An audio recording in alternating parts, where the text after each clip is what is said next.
सुप्रभात सुप्रभात सुप्रभात मेरे प्यारे बच्चों। आप सभी का एक बार फिर से स्वागत है श्वेता मैम की क्लास में। कैसे हैं आप सब? अच्छे होंगे। तो बच्चों, आज हम जो पढ़ने वाले हैं वो हमारा टॉपिक है वर्ण विचार। क्या है हमारा आज का टॉपिक? वर्ण विचार।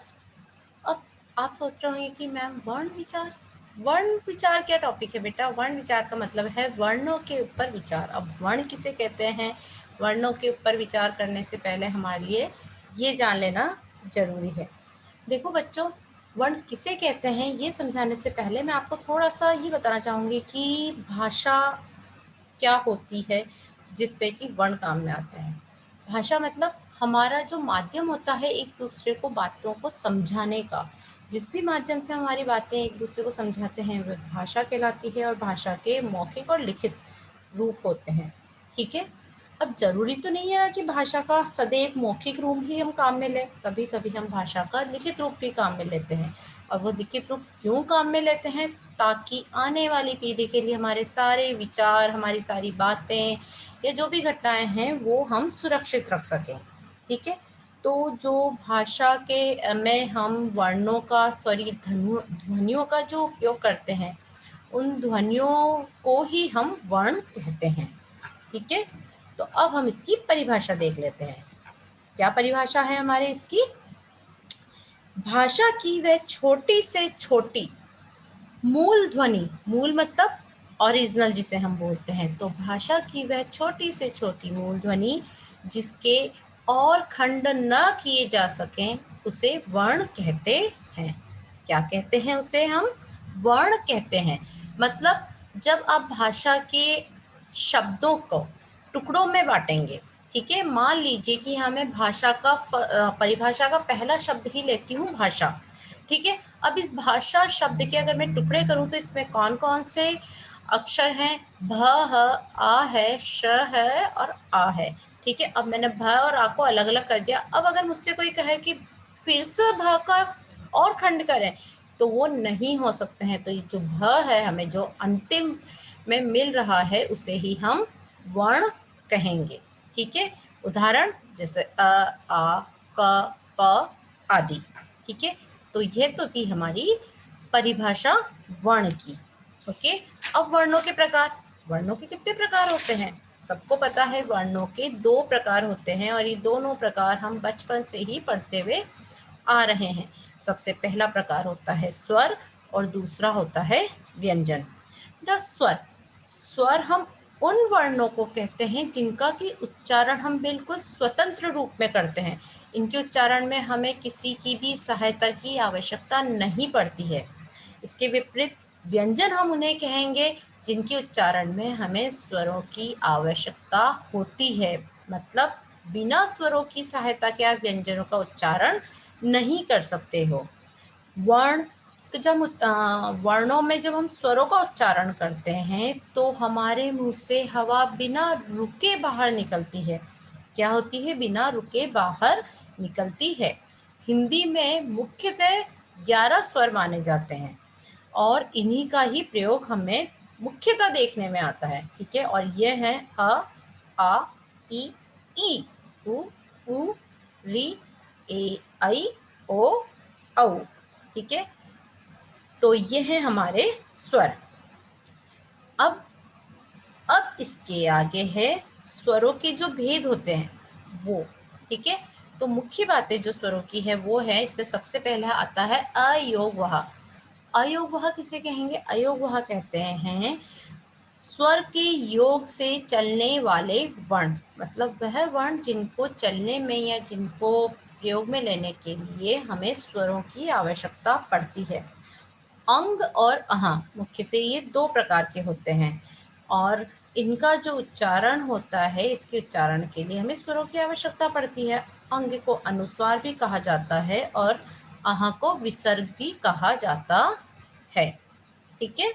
अब विसर्ग, विसर्ग शब्द आया ना। अब बेटा विसर्ग किसे कहेंगे? देखिए, विसर्ग संस्कृत शब्दों के अंत में आता है। मतलब हमारी जो देववाणी है उसके जो शब्द हैं उस शब्दों के अंत में हम विसर्ग का प्रयोग करते हैं और इसका उच्चारण ह की तरह किया जाता है।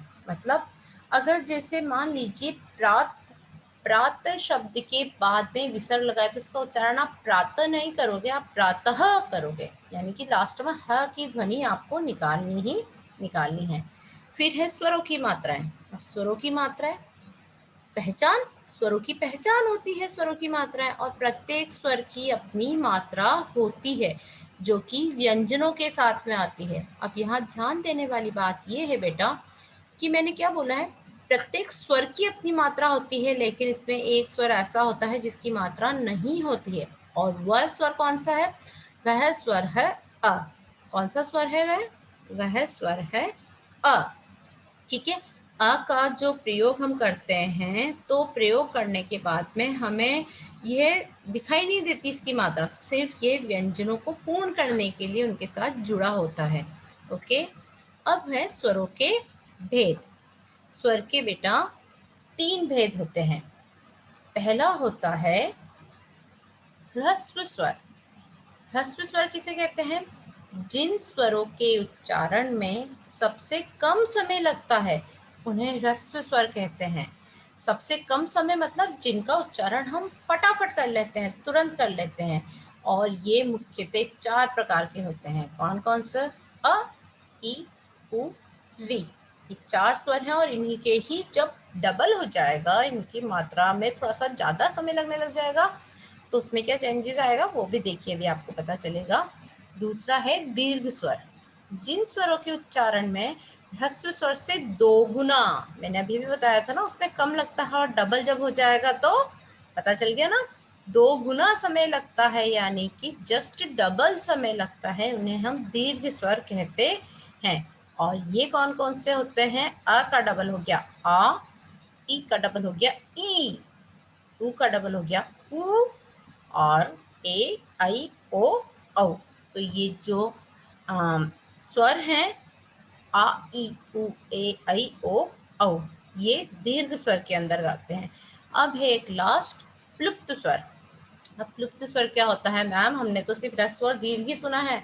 बेटा प्लुप्त स्वर होता है जिसमें दीर्घ स्वर से भी अधिक समय लगता है, और हम काफी बार दिन भर में इस शब्द को काम में भी लेते हैं इस स्वर को, लेकिन हमें पता नहीं चलता है कि जिस स्वर को हम काम में ले रहे हैं प्लुप्त स्वर है क्या।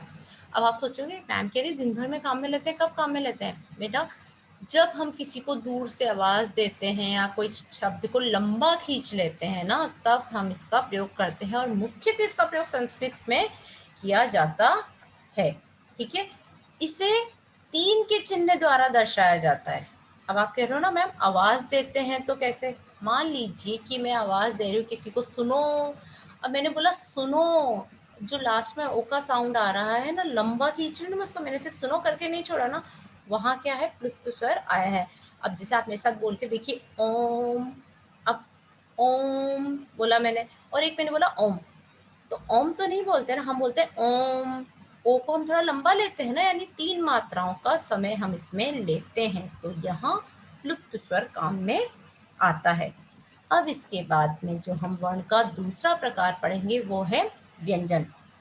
अब व्यंजन में से मैंने आपको बताया ही था, मुंह के अलग अलग भागों से उच्चारित होने वाले ध्वनि संकेतों को हम व्यंजन कहते हैं, और इसके उच्चारण के लिए हमें स्वरों की सहायता लेनी ही पड़ती है। मतलब व्यंजन आप ये मान लो कि ऐसा है, वो सेल्फ डिपेंड नहीं है, उसे सहारे की जरूरत पड़ती है। वो सहारा किसका लेता है, व्यंजन स्वर का सहारा लेता है। हिंदी में जो मूल व्यंजन होते हैं ना, वो कितने होते हैं, 33, यानी कि 33 हिंदी के मूल व्यंजन होते हैं 33, जिन्हें की उच्चारण के आधार पर हम 5 वर्गों में बांटते हैं। कितने वर्गों में बांटते हैं हम, 5 वर्गों में बांटते हैं। मुंह के अलग अलग भागों से होने वाली जो ध्वनि संकेत है ना, उन्हीं के आधार पर बस हम इन्हें 5 वर्गों में बांटते हैं। ठीक है, ये मैंने आपको बता ही दिया कि बिना स्वरों की सहायता से हम इनका उच्चारण नहीं कर सकते। मुंह के अलग अलग भागों से होने वाली ध्वनि संकेतों को हम व्यंजन कहते हैं। अब इनके जो 5 वर्ग हैं वो कौन से हैं, वो हैं बताओ 1 मिनट। ओके, सबसे पहले आता है क वर्ग। अब क वर्ग में कौन कौन से व्यंजन आते हैं, क ख ग घ ङ। और इसका जो उच्चारण स्थान है, इसका उच्चारण स्थान होता है कंठ्य। कंठ यानी गले से हम इसका उच्चारण करते हैं। दूसरा होता है च वर्ग। च वर्ग में च छ ज झ ञ। तालव्य इसका उच्चारण स्थान है, यानी कि तालु से हम इसका उच्चारण करते हैं। तीसरा है ट वर्ग। ट वर्ग के व्यंजन होते हैं ट ठ ड ढ ण। इसका जो उच्चारण होता है वो होता है मूर्धन्य, यानी मूर्धा की सहायता से हम इसका उच्चारण करते हैं। फिर आता है त वर्ग। त वर्ग का जो उच्चारण स्थान होता है वो होता है दंत्य, यानी कि दांतों की सहायता से हम इसका उच्चारण करते हैं। और पांचवा और अंतिम वर्ग जो है वो है प वर्ग। प वर्ग का उच्चारण होता है ओष्ठ्य, यानी होठों की सहायता से हम प वर्ग का उच्चारण करते हैं। इसके अलावा भी बेटा दो और भाग होते हैं, वो होते हैं अंतस्थ और उष्म। अंतस्थ में जो होते हैं वो अर्ध स्वर होते हैं य र ल व, और उष्म में होते हैं श स और ह। ठीक है, तो ये जो होते हैं अंतस्थ के 4 व्यंजन और उष्म के 4 व्यंजन, इनका उच्चारण स्थान क्या होता है अर्ध स्वर, और ये संघर्षी व्यंजन कहलाते हैं। ठीक है, अब बेटा कुछ होते हैं संयुक्त व्यंजन। अब संयुक्त व्यंजन किसे कहते हैं, ये भी स्वरों और व्यंजनों के दूसरे प्रकारों में ही आएंगे जो अब मैं बताऊंगी आपको। ठीक है, तो बेटा अब है संयुक्त व्यंजन। देखो, संयुक्त व्यंजन मुख्य रूप से कहें या स्पेशली कहें, कुछ भी कह लो आप, 4 प्रकार के होते हैं। और ये 4 प्रकार के जो संयुक्त व्यंजन हैं वो कौन कौन से हैं, क्ष, त्र, ज्ञ और श्र। ठीक है, अभी जो ज्ञ है इसको आप ज्ञ नाम से भी जानते हो और ज्ञ नाम से भी इसे जाना जाता है। संस्कृत भाषा के जब आप श्लोक पढ़ते हो या मंत्रोच्चारण करते हो तो इसका उच्चारण ज ही होता है। जैसे अगर मुझे ज्ञान, आपके सामने ज्ञान लिखा है तो आप ज्ञान पढ़ोगे, लेकिन जो इसका शुद्ध उच्चारण करेगा ना वो ज्ञान पढ़ेगा इसे। ठीक है, तो जो क्ष है, क्ष किससे मिलके बनता है, क और श। त्र, त और र। ज्ञ या ज्ञ वो मिलके बनता है ज और ई से। और लास्ट में है श्र, वो मिलके बनता है श और र से। फिर होते हैं द्वित्व व्यंजन। अब द्वित्व व्यंजन किसे कहा जाता है, देखिए बेटा, संयुक्त व्यंजन और द्वित्व व्यंजन बहुत से बच्चे कंफ्यूज होते हैं कि जब 2 व्यंजन साथ में आ रहे हैं तो दोनों का अलग अलग नाम क्या है। संयुक्त व्यंजन में क्या होता है कि ये अपना रूप ही चेंज कर लेते हैं, बिल्कुल रूप चेंज हो गया। देखो इसमें आपको देखने पे भी पता नहीं चल रहा कि क्ष, त्र, ज्ञ और श्र में क्या मिला हुआ है, लेकिन द्वित्व व्यंजन यानी 2 समान व्यंजन आ रहे हैं। है तो ये भी संयुक्त, लेकिन 2 समान व्यंजन, इनका रूप चेंज नहीं होता है। जबकि संयुक्त व्यंजन में असमान व्यंजन मिलते हैं और उनका रूप चेंज हो जाता है। ठीक है, अब जो द्वितीय व्यंजन है वो आधा च और पूरा च, आधा क, पूरा क, स, आधा और पूरा से, इसी प्रकार से और भी। ठीक है, तो इन्हें द्वितीय यानी 2 बार जब व्यंजन साथ में आते हैं, एक पूरा और एक अधूरा, तो उसे हम क्या कहेंगे, द्वितीय व्यंजन कहेंगे। फिर है अर्धचंद्राकार। अर्धचंद्राकार मतलब आगत ध्वनि। अर्धचंद्राकार का मतलब है आगत ध्वनि, या आपने चंद्र बिंदु वाला साइन देखा होगा ना, चिन्ह देखा है, लेकिन चंद्र बिंदु वाले साइन में क्या होता है, बिंदु होता है चंद्रमा के ऊपर। यहाँ ध्यान से देखिए, बिंदु नजर नहीं आएगा आपको, आ रहा है नजर, नहीं आ रहा है। ठीक है, तो इसे हम कहेंगे आगत ध्वनि। और ये आगत ध्वनि अंग्रेजी वाली जो हमारी लैंग्वेज है ना, इंग्लिश लैंग्वेज, वहां से आई है। और इसका जो उच्चारण होता है ना, वो जो हिंदी का हमारा ओ होता है ना, उसके समकक्ष होता है। ठीक है, कुछ कुछ आ, कुछ कुछ ओ, इन दोनों के मिक्सअप से जो ध्वनि बनती है ना, उसे हम अर्धचंद्राकार वाली ध्वनि कहते हैं। जैसे आपने देखा होगा डॉक्टर, अब डॉक्टर के ऊपर ये अर्धचंद्राकार का साइन ही रहता है, कॉलोनी यही रहता है ना, जबकि हम ऐसा थोड़ी इसके ऊपर ओ की मात्रा लगा रहे, नहीं लगा रहे, हम इसके ऊपर ये अर्धचंद्राकार वाला साइन लगाते हैं। ठीक है, फिर है अनुस्वार। अब अनुस्वार किसे कहते हैं, अनुस्वार कहते हैं, अनुस्वार का अर्थ होता है पीछे पीछे चलना। अनुस्वर, अनु यानी पीछे चलना, स्वर यानी किसके, स्वर के पीछे चलना। ठीक है, अनु यानी पीछे और स्वर यानी स्वर, स्वर के पीछे चलना, यानी कि जो बिंदु है ना अनुस्वार का, ये क्या करता है, स्वर के बाद में आता है, स्वर के पीछे आता है, इसीलिए हम इसे अनुस्वार कहते हैं। और इसी का मिलता जुलता एक होता है अनुनासिक। अनुनासिक मतलब जो नाक से बोला जाता है, चंद्र बिंदु वाला, अभी मैंने बताया था ना, चंद्र बिंदु वाला। अनुस्वार एक व्यंजन ध्वनि है, ये ध्यान रखिएगा, लेकिन अनुनासिक क्या है, ये स्वरों का गुण है। क्या है ये स्वरों का गुण है, और ये मुंह और नाक दोनों से बोला जाता है, जबकि अनुस्वार का उच्चारण सिर्फ नाक से लिया जाता है, ठीक है, और सांस अधिक निकलती है। और न या मै की सी ध्वनि आती है, जैसे अगर मैं कहूँ चंचल, कंपन, ठीक है, जहां नई की ध्वनि निकालनी है वहां नई की आएगी, और जहां माँ की निकालनी है वहां माँ की आएगी। लेकिन अगर अनुनासिक के लिए अगर मैं बोलूँ तो चांद, ठीक है, आई ना, गांव, आंख, ठीक है, इस तरह की ध्वनि आती है। ओके। अनुस्वार जिस वर्ण के ऊपर लिखा जाता है उसके तुरंत ही बाद बोल दिया जाता है, अनुस्वार की खासियत है। लेकिन अनुनासिक को अलग से या किसी वर्ण के बाद नहीं बोला जाता। अनुनासिक का जो हम उच्चारण करते हैं वह उसी समय किया जाता है जबकि आप उसे बोल रहे हो, ठीक है। तो ये है हमारा अनुस्वार और नासिक। अब है उर्दू की ध्वनि। उर्दू की ध्वनि, उर्दू में सबसे मेन जो ध्वनि होती है वो कौन कौन सी होती है, उसमें नीचे बिंदी लगा के बता दिया जाता है, जिसे हम नुक्ता कहते हैं। क्या कहते हैं, नुक्ता कहते हैं। आपने देखा होगा कहीं कहीं किसी किसी अक्षर के नीचे कुछ बिंदी जैसा आपको दिखाई देता है नीचे की तरफ, ठीक है, उसे हम नुक्ता कहते हैं। और आजकल बहुत ही नुक्ता काम में लिया जाता है, और स्पेशली जब हम कविताएं या शायरियाँ पढ़ते हैं ना, उनके शब्दों में नुक्ता काम में लिया जाता है, क्योंकि शेर व शायरी में हम उर्दू ध्वनियाँ काम में लेते हैं। अब देखिए जैसे जहाज, अगर मैं बोल रही हूँ तो आगे वाला जा तो जा ही है, लेकिन पीछे वाले जे पे बिंदी लगा देंगे हम, तो क्या हो जाएगा, जहाज, ठीक है। रोज और रोज, ठीक है, जरा और जरा। अब जहाँ मैं सेकंड जो बोल रही हूँ ना, उसमें आपको पता चल जाएगा मैडम कुछ चेंज करके बोल रही, इसका मतलब वहां नुक्ता लगा के मैं उसे प्रयोग कर रही हूँ।